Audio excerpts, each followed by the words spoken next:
Bien, bonjour tout le monde et merci beaucoup pour l'invitation, Julien.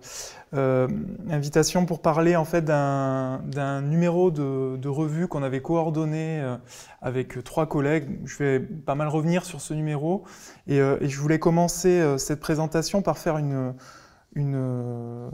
petit point sur les groupes dont sont issues ces réflexions, qui sont les collectifs, les ateliers d'écologie politique. Donc, voilà, quelques mots pour introduire cette réflexion sur l'avenir, en gros, enfin, sur le passé et l'avenir de nos métiers, de nos disciplines.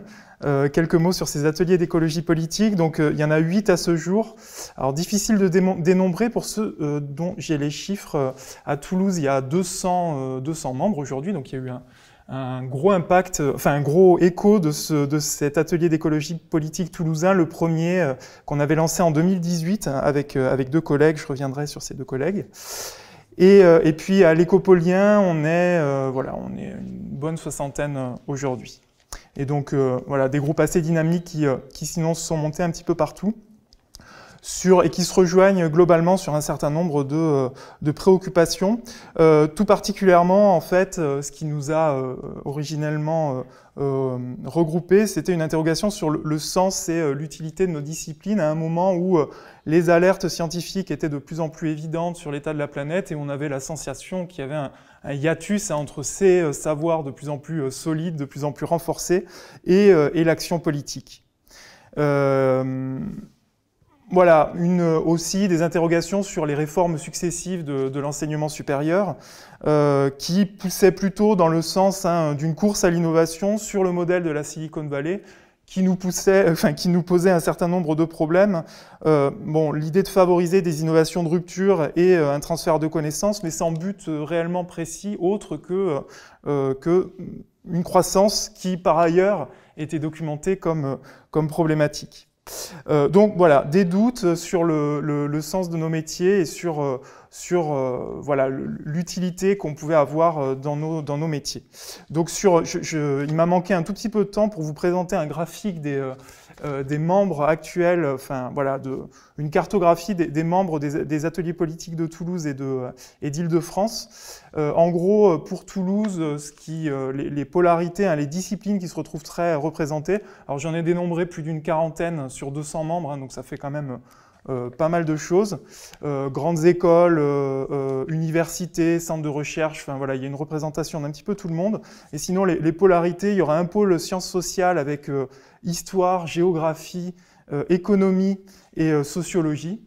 Et puis un pôle sciences expérimentales et sciences de l'ingénieur avec un bon nombre de physiciens, des astrophysiciens, des chimistes, et puis aussi la biologie et les disciplines autour de l'écologie qui sont très représentées, un petit peu moins du côté de la météorologie et de la climatologie, même s'il y a un certain nombre de climatologues qui sont également présents. Voilà.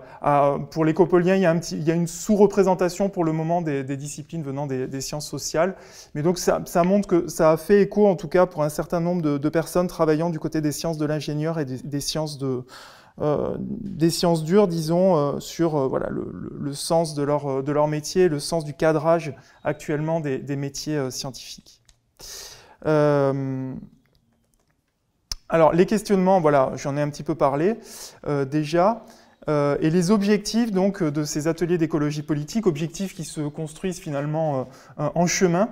Le partage des savoirs qui était vraiment ce qui nous a rejoint, l'impression d'être finalement éparpillé, de manquer d'espace de dialogue entre disciplines, et donc de créer un lieu où on pouvait discuter, tout simplement. Discuter à la fois de nos doutes, de ce qu'on savait, et confronter peut-être aussi nos a priori pour se confronter à ce qui est quand même quelque chose d'assez essentiel, à la contradiction. Voilà, décloisonner les approches des transitions, donc sortir de ce qu'on imaginait être un petit peu une pensée en silo sur certaines approches de solutions technologiques aux problèmes écologiques. Se présenter comme une base de ressources aussi pour des institutions, des collectivités, des associations qui pouvaient s'interroger, voilà, et donc à la fois base de ressources pour nous-mêmes et puis tourner vers l'extérieur. et produire, voilà, par la discussion, des analyses, des blocages et des solutions dans le contexte environnemental actuel. Les actions de ces ateliers d'écologie politique pour l'instant, et on pourra y revenir si vous avez des questions. Un séminaire, des séminaires, en particulier ouverts au public, c'était justement un des lieux où on espérait pouvoir voilà, nous confronter un petit peu aux attentes, aux questions qui pouvaient venir de la sphère, disons, hors de la recherche scientifique.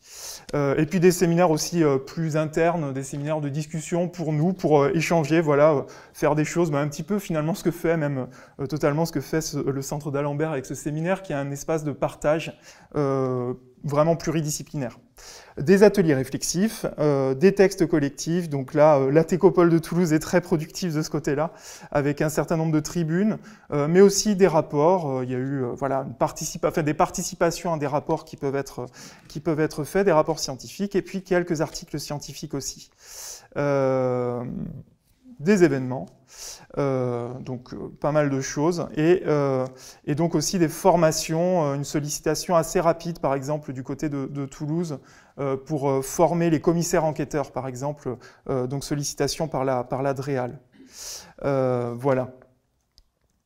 Alors, oui, et bien sûr, voilà, ces atécopoles ne revendiquent pas d'être les uniques lieux de réflexion, il y en a beaucoup, voilà, Labo 1.5 a été cité, qui se lance un petit peu au même moment, la fin de l'année 2018. Bon, il y en a beaucoup, il y en avait auparavant, et je vais y revenir un petit peu après de toute façon.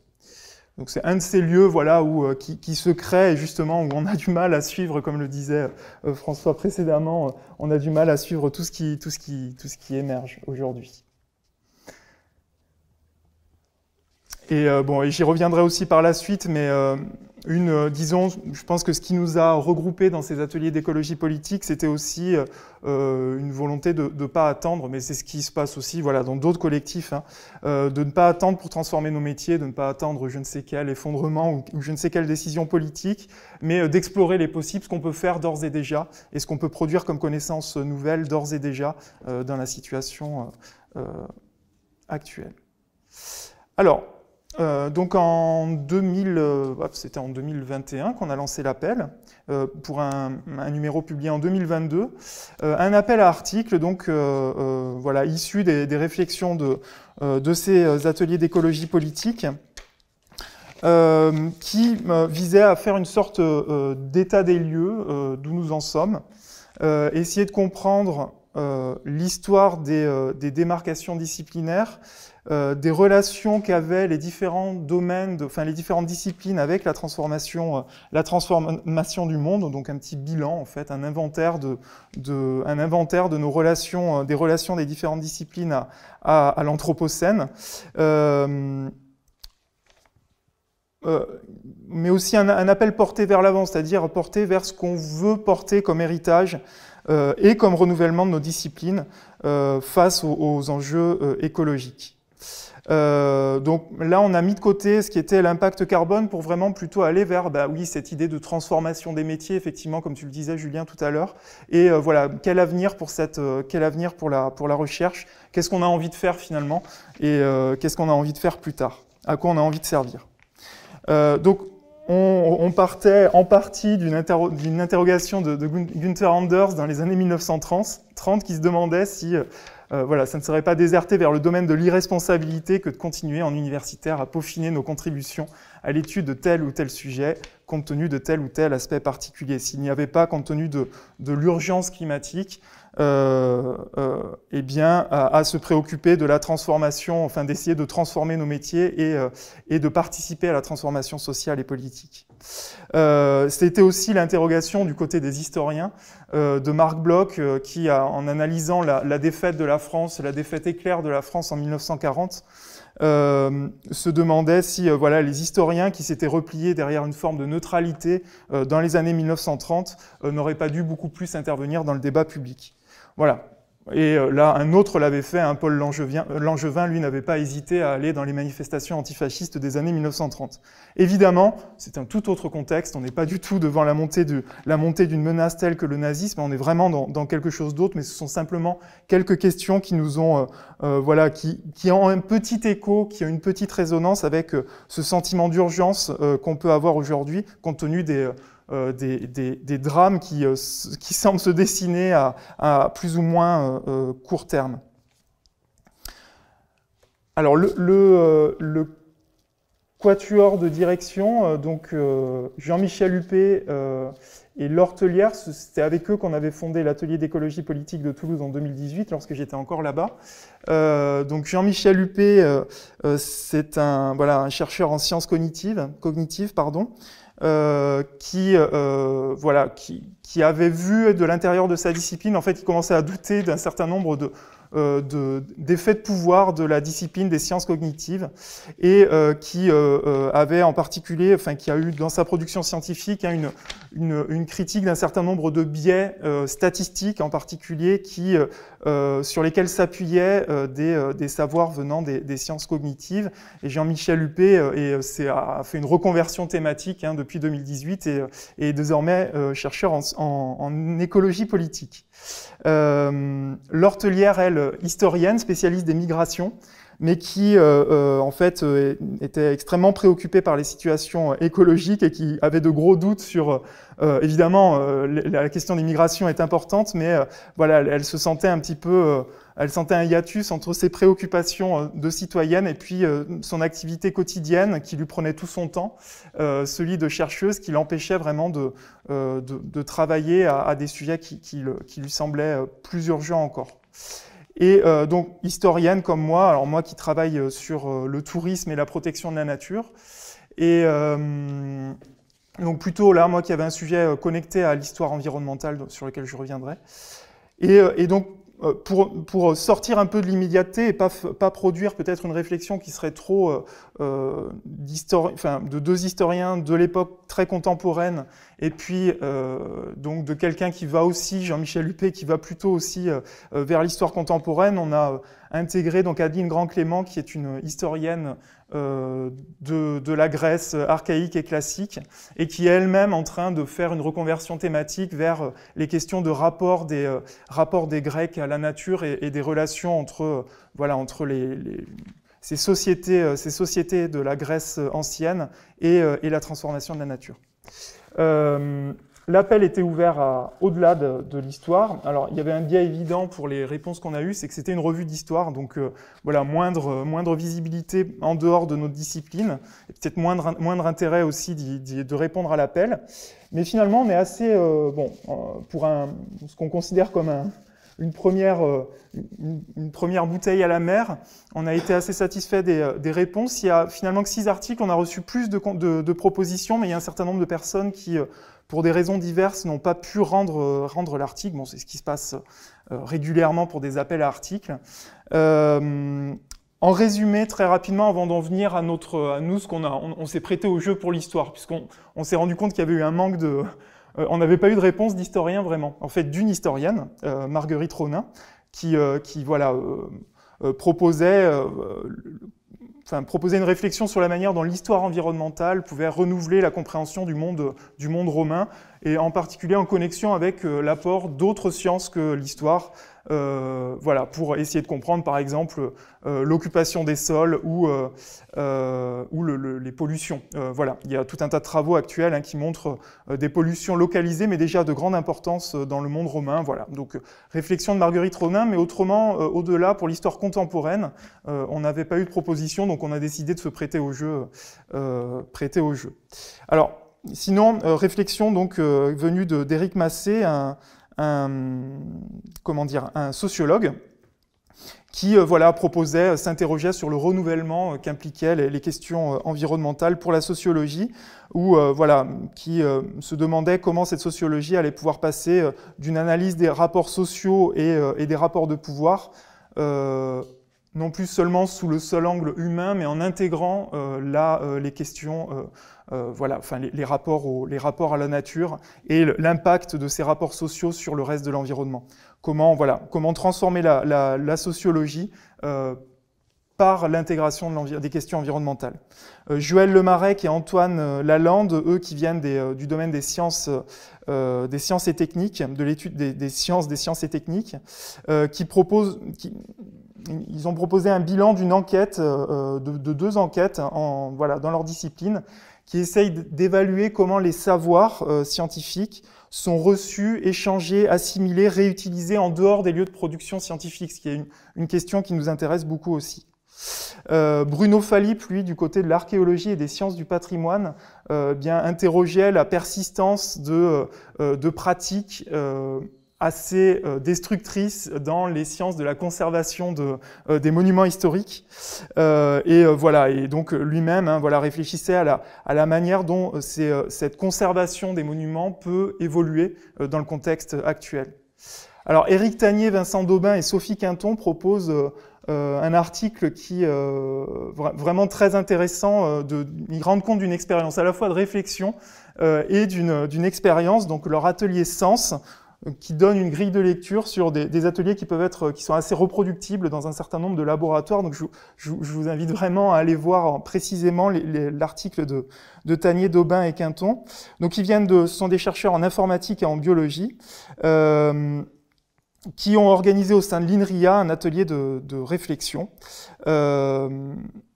pour à la fois tenter de comprendre, interroger la responsabilité. Ils posent cette question de la responsabilité de leur discipline dans la construction, dans les origines du désastre actuel, et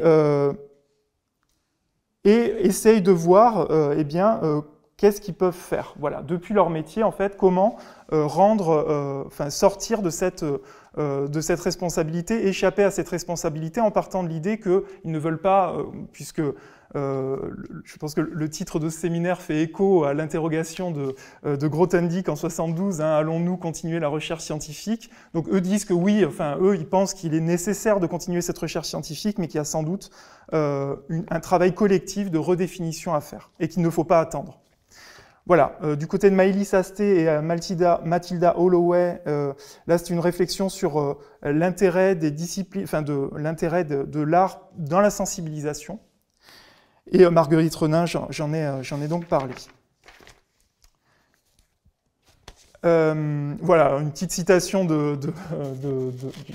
presque le point de départ de Tanier, Daubin et Quinton, où il part d'une enquête en fait sur la responsabilité de la situation actuelle, et ils identifient qu'il y a quand même la croissance économique, un certain nombre d'innovations, évidemment le contexte géopolitique, mais aussi sans doute le cadrage de la recherche scientifique.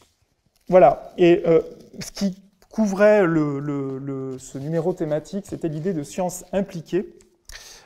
Sciences impliquées, donc là on reprend le concept de Léo Koutélek, concept qui avait été déjà, en fait, sciences impliquées, qui avait été déjà utilisé du côté de la géographie et de la sociologie. Mais donc on emprunte à Léo Koutélek cette notion. Donc en fait Léo Koutélek, il n'entend pas par sciences impliquées une nouvelle manière de faire de la science, mais plutôt en fait une interrogation sur la science, avec l'idée qu'une science n'existe pas hors sol, qu'elle est nécessairement liée à un contexte politique, institutionnel, culturel, écologique, et donc que l'implication, partir du principe qu'une science est forcément impliquée dans une époque, eh bien c'est s'interroger sur ces implications et essayer d'assumer des implications qu'on souhaiterait. Voilà, et en l'occurrence, lui partait d'une critique envers les injonctions productivistes qui gouverneraient la production scientifique aujourd'hui. Voilà, donc une nouvelle manière de catégoriser l'engagement scientifique, un engagement scientifique qui serait conscient de lui-même et réflexif. Alors, Donc là, j'en viens à notre propre réflexion, où on s'est interrogé sur l'histoire. Qu'est-ce qu'en fait l'histoire? Est-ce qu'elle est impliquée dans le désastre en cours? Et en quoi elle nous paraît intéressante? En fait, qu'est-ce qui, dans l'histoire, dans le travail historien, qu'est-ce qu'on a envie de poursuivre là-dedans? C'est pas du tout une réflexion, c'est pas du tout une réflexion fermée, c'est-à-dire c'est très ouvert et c'est ce qui nous est passé par la tête au moment d'y réfléchir. Donc un rappel simplement sur cette science, sur cette science historique qui se construit au cours du XIXe siècle comme science des faits passés, beaucoup de débats là-dessus, qui entend établir des causes avec un certain nombre de réflexions en fait démarrées au XVIIe siècle pour faire vraiment de l'histoire une science des sociétés dans le passé. Cette histoire qui formule un récit et qui a constamment au cours du XIXe siècle une relation forte aux politiques. C'est-à-dire que pour la France par exemple, l'histoire de la première moitié du XIXe siècle est largement orientée vers la compréhension de la Révolution. Et qu'est-ce que c'est que cette révolution de 1789? Est-ce que c'est l'achèvement d'un déclin de la France, un drame pour l'histoire, la grande histoire de France, ou est-ce que c'est le fruit justement de l'évolution historique, d'une logique historique? Et puis il y a 1871 encore qui va relancer l'intérêt qui va renouveler, disons, la manière de produire de l'histoire, le cadrage politique de l'histoire tout simplement, puisque cette histoire, elle est impliquée dans la mise en récit de l'histoire nationale, dirigée aussi dans la perspective d'organiser la revanche et de donner des arguments à la revanche contre l'Allemagne. Donc voilà, une histoire qui se construit comme science avec une méthodologie qui se réfléchit tout au long du XIXe siècle. Et évidemment, c'est pas une science, c'est pas le même type de science que les sciences expérimentales, ça va de soi. Mais qui se construit aussi en permanence en relation aux politiques. Pour les relations à l'environnement, donc ça, ce que j'ai dit, c'est connu, et je l'ai dit de manière beaucoup trop schématique d'ailleurs. Les relations à l'environnement, ça a été un petit peu moins investigué, un petit peu moins clarifié. Alors, il y a plusieurs manières en fait de faire récit de l'histoire au XIXe siècle en relation avec l'environnement. Il y a un souci de l'environnement qui est présent dans la manière de faire histoire, et en particulier avec la question du déterminisme naturel, où le caractère des peuples et donc une partie de leur histoire est liée au climat, au sol, au relief, à la végétation dans lesquels ils vivent. Cet hippocratisme qui est combattu dès le XVIIIe siècle assez fermement, mais qui persiste malgré tout dans la manière de comprendre la singularité des peuples, ce qui est une préoccupation des historiens aussi au XIXe siècle, donc qui perdure. À côté de ça, on a d'autres réflexions, elles aussi issues du XVIIIe siècle et de Giambattista Vico en particulier, sur la civilisation, sur ce processus de civilisation. Et donc là, on retrouve chez Jules Michelet, qui est un des historiens les plus connus du XIXe siècle, un des pères de la méthode historique. Mais Jules Michelet, dans un écrit plutôt de jeunesse, va voir l'histoire de la civilisation. Il fait cette histoire universelle de l'humanité, un processus d'arrachement à la nature. Donc là, voilà, des réflexions assez intéressantes et qui résonnent par rapport à ce qu'on peut connaître aujourd'hui, à la manière dont l'histoire peut se renouveler aujourd'hui. Il théorise le grand partage, il fait cette histoire de l'humanité partie de l'Asie, en gros, d'une civilisation asiatique extrêmement liée à la nature, y compris par les dieux, aux sociétés positivistes du XIXe siècle. Autre manière par laquelle l'histoire va intégrer la nature, c'est les questions c'est par ce renouvellement avec les théories d'Herbert Spencer qui pèsent à la fin du XIXe siècle sur une partie de la production historique, voir l'histoire des peuples comme une lutte pour l'existence. Et évidemment, dans le contexte de rivalité avec l'Allemagne, cette question de la lutte pour l'existence est extrêmement importante. Elle est très importante dans l'historiographie allemande. Elle est également très importante du côté des Britanniques, qui justifient en partie l'impérialisme britannique, se justifie en partie par cette lutte pour l'existence, ce devoir aussi de civilisation et de répandre le libéralisme dans le monde entier, mais un devoir aussi qui s'accompagne d'une mission d'éducation à la bonne gestion de l'environnement. C'est aussi la colonisation telle qu'elle est justifiée comme un cheminement historique, un progrès. Elle est également, enfin un progrès, voilà, où l'Occident va permettre au reste du monde d'accéder au progrès. C'est aussi vu comme une manière eh bien de faire accéder les peuples colonisés à la connaissance, à la science et donc à la bonne exploitation de leurs ressources qui sont vues comme sous-exploitées. Voilà, alors à la fin du XIXe siècle et au début du XXe siècle, malgré tout, l'histoire va se séparer de cette nature autour d'une critique forte de l'application du déterminisme naturel ou de lois naturelles qui gouverneraient l'histoire. Les Français vont particulièrement critiquer ça. Fustel de Coulanges suite à la défaite allemande, puisque dans la démarcation avec l'Allemagne, la science historique allemande reprend en partie les théories des déterminismes naturels pour poser la supériorité de la race allemande, et les Français vont plutôt s'éloigner de ces théories-là, alors qu'ils avaient pu les reprendre par le passé. Mais il y a un progressif éloignement, en tout cas, des questions de la nature qui sont reléguées par les historiens. Voilà, alors au XXe siècle, les historiens vont rester avec une certaine proximité avec le pouvoir politique et on les retrouve dans un certain nombre de commissions qui réfléchissent à la modernisation de la France, par exemple, après 1945. Mais ils vont plutôt marginaliser la question de la nature et penser la croissance, les cycles économiques, les crises, les révolutions, les structures sociales, délaisser les questions de la nature qui ne sont pas les questions pour lesquelles on les interroge. Ça serait à nuancer, évidemment. Rapidement, pour dire que du côté des États-Unis, des historiens vont, au moment où un militantisme environnementaliste se développe dans les années 1960, des historiens états-uniens vont se greffer à ça. En France, c'est des géographes qui vont le faire. Les historiens vont rester plutôt éloignés et méfiants vis-à-vis des nouveaux mouvements environnementalistes et écologistes.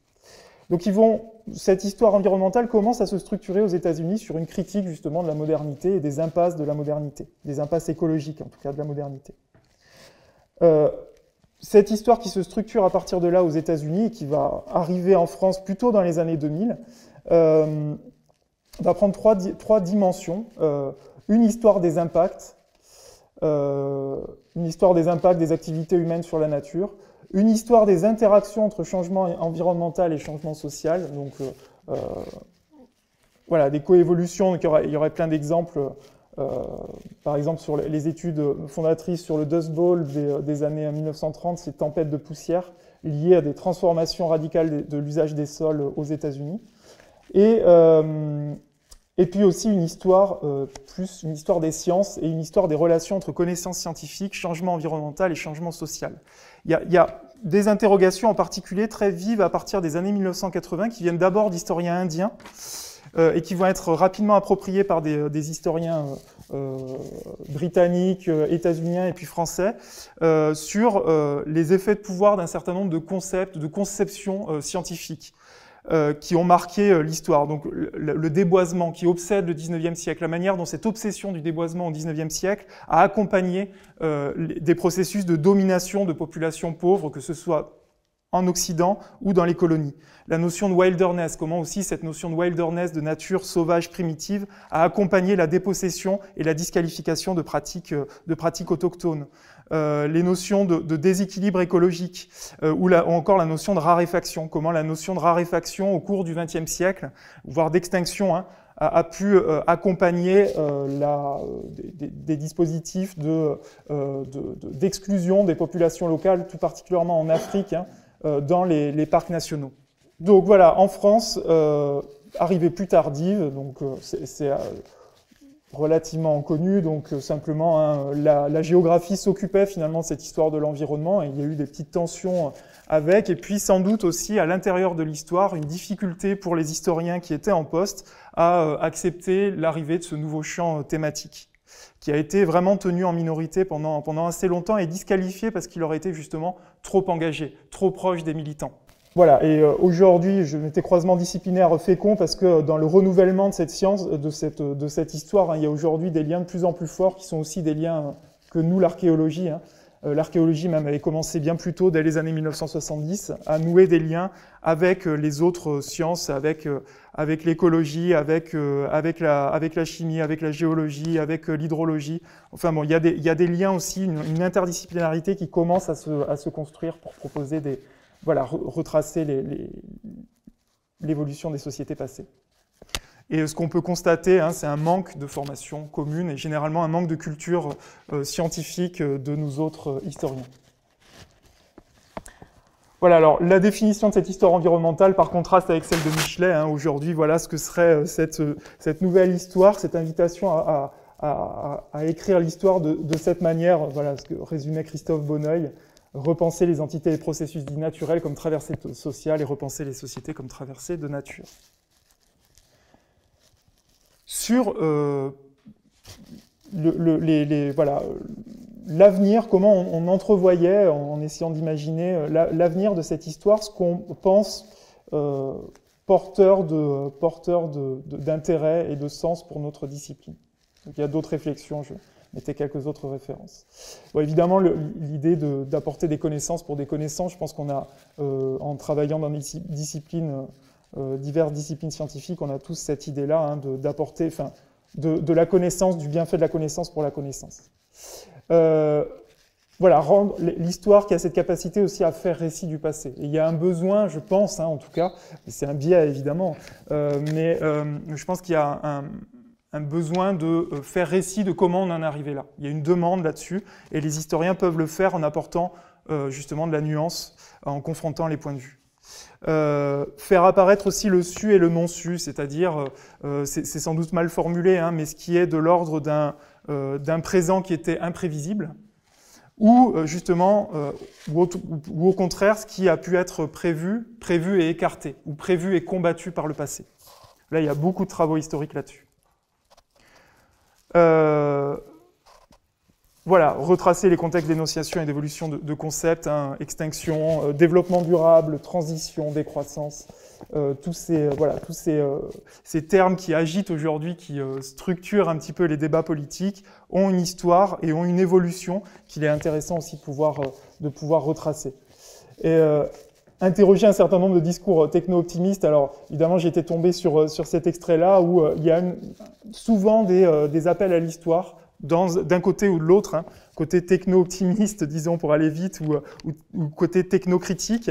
Et voilà, il y a un certain nombre de raccourcis qui peuvent être faits. Voilà, de tout temps, on nous a annoncé des catastrophes imminentes, par exemple. Et là, les historiens, évidemment, se régalent quand il y a ce genre de choses pour venir dire « mais oui, mais c'était pas tout à fait comme ça ». Voilà, ce qui a pu être, ce que certains ont pu s'amuser à faire, c'est, voilà, face à ce genre de discours sur le fait qu'on trouvera toujours une solution, évidemment, depuis le XVIIIe siècle, ce discours est extrêmement présent et constitutif de la modernité. Donc Gaston Tissandier, il se préoccupait là de l'épuisement du charbon qu'on annonçait au XIXe siècle. Mais on trouvera une solution. Voilà, fertiliser les imaginaires. Donc aujourd'hui, par exemple, autour des low-tech, eh bien, on va voir dans l'histoire des technologies qui ont pu exister par le passé, qui ont été abandonnées, qui seraient moins gourmandes en énergie et en matériaux. Comprendre des racines de blocage, voilà ce qu'on peut appeler les verrouillages, ces verrouillages structurels qui empêchent de changer de trajectoire, qui sont des verrouillages politiques, économiques, culturels aussi, très forts, et dont on peut essayer de retracer l'origine. Voilà, également un autre intérêt pour l'histoire, c'est que, évidemment, une histoire rigoureuse, elle va également être potentiellement critique pour les mouvements écologistes. Et donc, c'est pouvoir essayer peut-être de comprendre un certain nombre d'échecs et d'impasses de l'écologie politique et de l'environnementalisme depuis les années 1970, à la fois des échecs internes, c'est-à-dire peut-être des erreurs dans la manière de communiquer et de militer. Là, c'est parfois difficile à dire, parce qu'on n'est jamais sûr non plus de la bonne manière de faire. Donc, mais aussi les causes d'échecs plus externes. Comment cette écologie politique, elle a été combattue et discréditée. Voilà, et puis, bon, cette histoire, en voyant tout ce qui a pu être fait par le passé, tout ce qui a pu se produire et toutes les erreurs qui ont pu être commises, eh bien, elle invite aussi à l'humilité. Là, il y avait deux textes, mais voilà, deux réflexions que j'avais puisées sur, voilà, de tentatives de réflexion sur l'intérêt de l'histoire, qui a, mais comme finalement toute science, hein, derrière un projet moral, c'est-à-dire qu'une science ne se fait pas en dehors de la société, qu'elle répond malgré tout à un projet, un bien, enfin ce qu'on estime être un bien, et que ça n'est pas une tare, hein, de la science, c'est quelque chose à assumer et sur lequel on a à réfléchir. Je passe pour arriver à la conclusion. Donc, ce qu'on pouvait conclure de ce dossier, hein, c'est réaffirmer le rôle émancipateur des connaissances. Voilà, on n'est pas dans une critique des sciences, évidemment pas. Mais qu'on affirme que ces sciences, on a plutôt envie qu'elles aillent dans un sens de progrès social, culturel et écologique, ce qui peut amener à critiquer le progrès technologique. Voilà. On assume aussi d'avoir la volonté d'accompagner les luttes, de détricoter les verrouillages pour contribuer au changement. On a aussi l'ambition de favoriser des espaces d'interaction histoire, science et reste de la société. Et ça, il y a des tentatives en cours. Il y a voilà, différentes choses, on pourra y revenir. Et puis voilà, j'en finis là. Sur voilà, ce qu'on finalement proposait de faire, hein, par champ disciplinaire, c'est cette forme d'inventaire et de prospective pour agir dès à présent, afin d'aller vers une construction collective de notre avenir, pour reprendre encore une fois Tamié, Daubin et Quinton. Voilà, je vous remercie, je m'arrête là.